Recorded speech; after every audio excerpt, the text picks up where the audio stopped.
All right, on to Geotech, Chapter 4, homework problem number 7.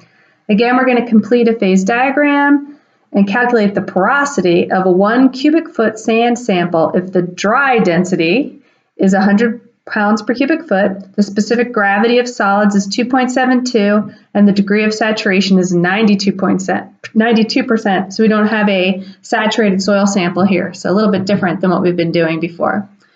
So let's go fill in the phase diagram first. Look, I already started.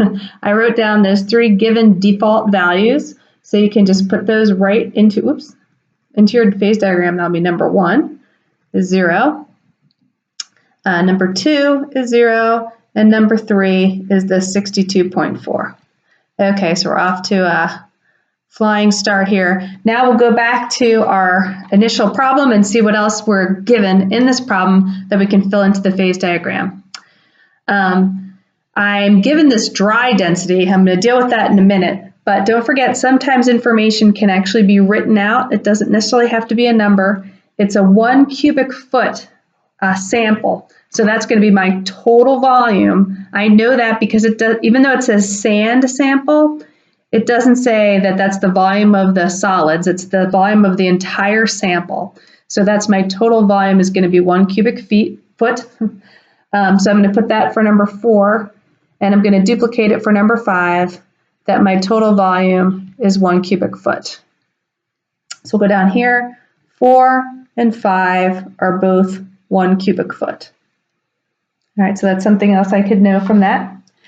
Now let's deal with that dry density.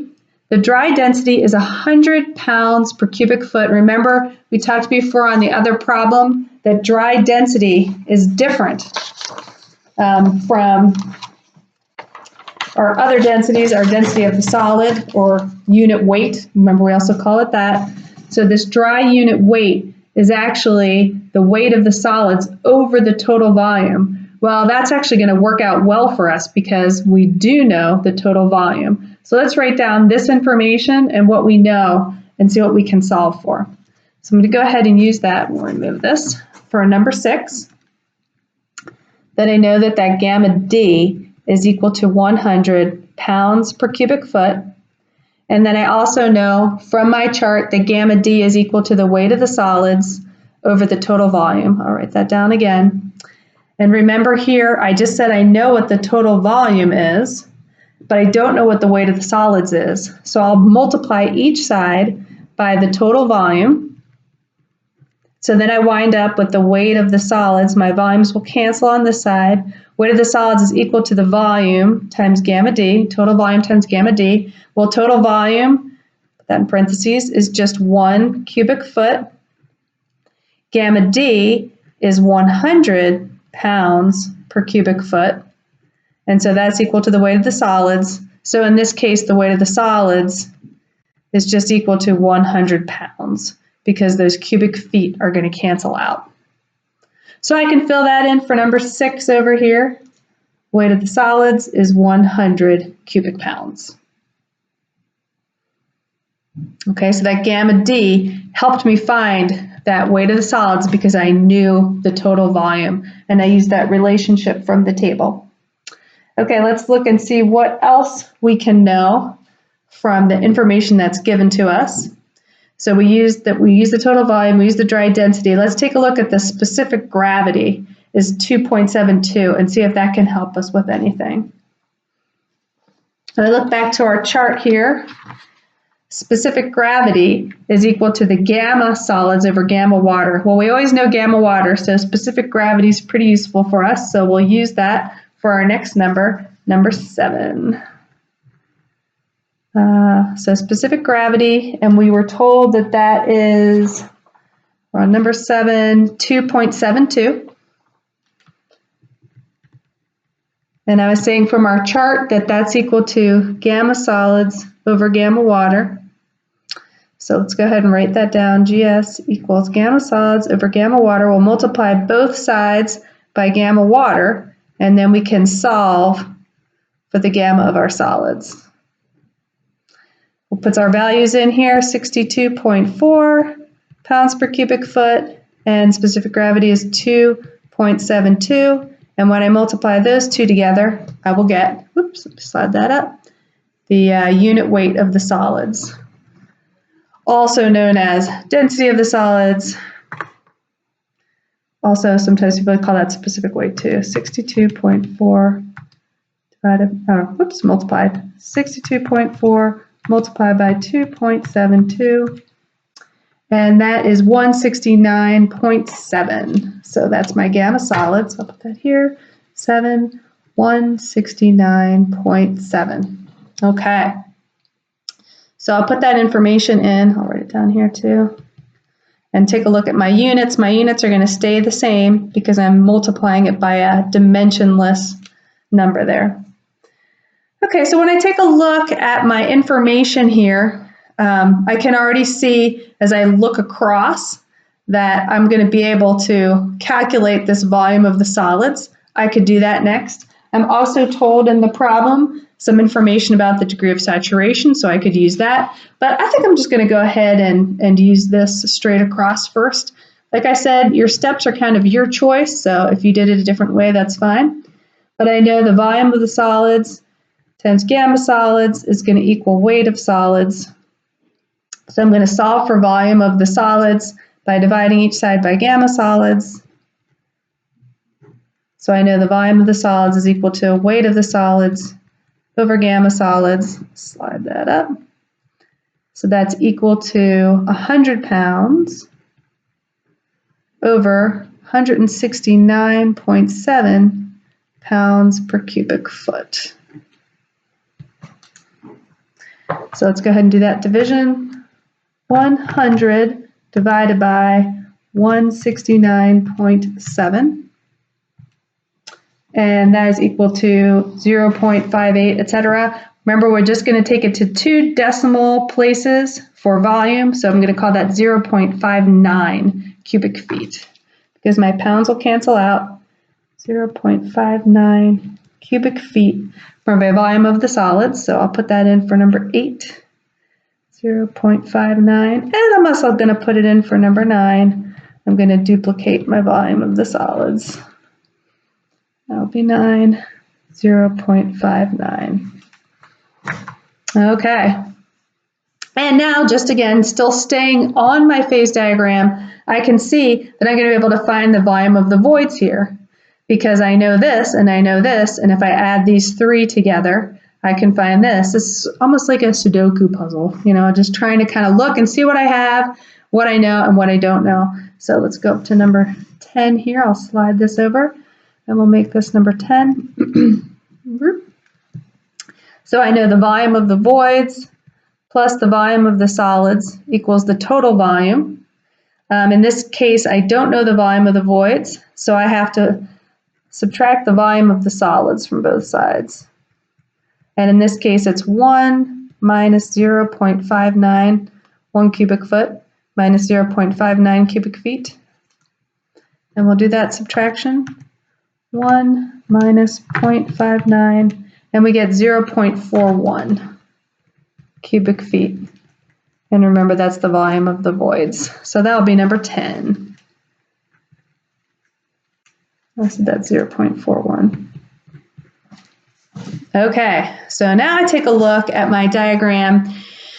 And remember, I know it's always tempting to think, oh, I'll just go straight across here and call that 0, but you can't do that unless you have that 100% saturation, which actually I don't have in this problem. This is the first time I think we've seen a problem like this where I haven't had a totally saturated soil sample. So let's go ahead and use that information because that's going to tell us about the volume of water relative to the volume of air. So let's take a look at that. We'll use that for number 11. So our saturation ratio is 92%, and I'll write that as a decimal. And then let's look at what that means. Okay, so if I look at our values here on our chart, remember that's the ratio of the volume of water to the volume of the voids. So I'll write that down here, VW over VV.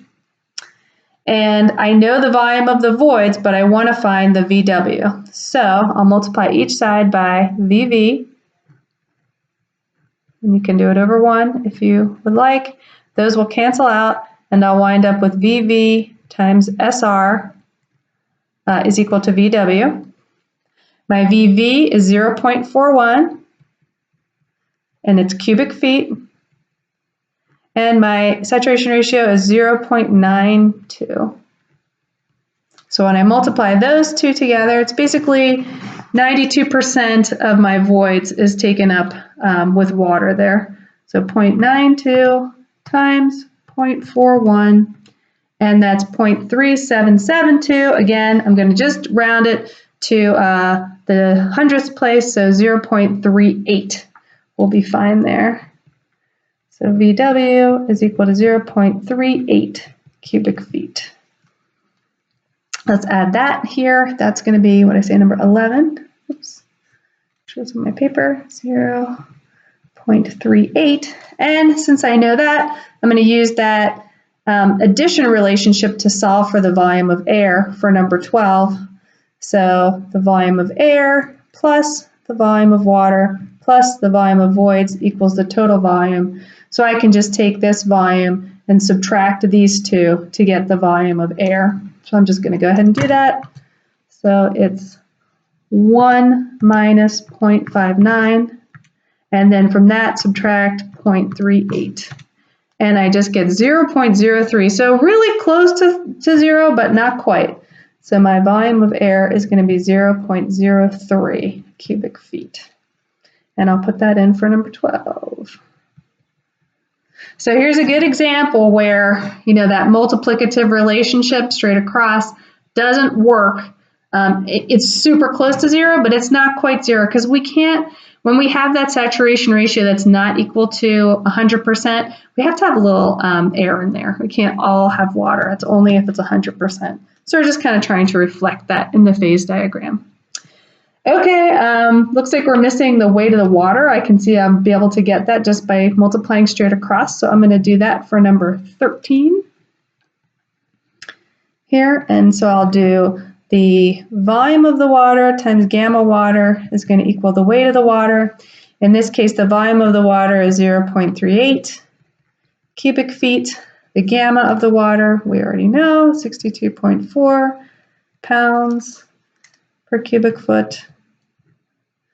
And that's going to equal my weight of the water. So let's go ahead and put that in. 0.38 times 62.4, and that's equal to 23.712. Tenths place is fine, so 23.7. My cubic feet are going to cancel out, and I'm left with pounds. So that goes here. And then I like adding these things up, so I'm going to go ahead and do that one next. To find my total weight, it's just all my weights added up together, weight of water plus weight of the solids. So that's just, I can do that one in my head. That's 14. That's 123.7. 123.7, and that's pounds. I'm just adding pounds to pounds, and I get pounds. And then my last one here I have to find is my total unit weight. And then I just do that. I know volume total times gamma total equals weight total. I want to find the gamma, so I have to divide both sides by volume. My gamma is going to be my weight over my volume. Well, it's just 123.7 pounds over 1 cubic foot. And so that's just 123.7 pounds per cubic foot. All right, so I finished my phase diagram for number 7. I want to go back and make sure that I've answered all of the questions that the problem asks for. So it says to complete a phase diagram worksheet, I did that, but I also have to find the porosity. Okay, so let's go ahead and do that. Remember, the porosity is that N value, and so I'm just going to go back to my relationship sheet, and remember that porosity is the ratio of the void volume to total volume, volume of the voids over the total volume. And hopefully as you're using these, you're getting to get a little bit familiar about what that means. If somebody said porosity to you out in the field, you'd know that's how many voids it has compared to its total volume. So that one's pretty direct. It's just going to be 0.41. Okay, so those are your answers then to Chapter 4, Homework Problem 7. And I think we've got everything that asked for. Yeah, just asked for the phase diagram worksheet and the porosity. So we're good to go there.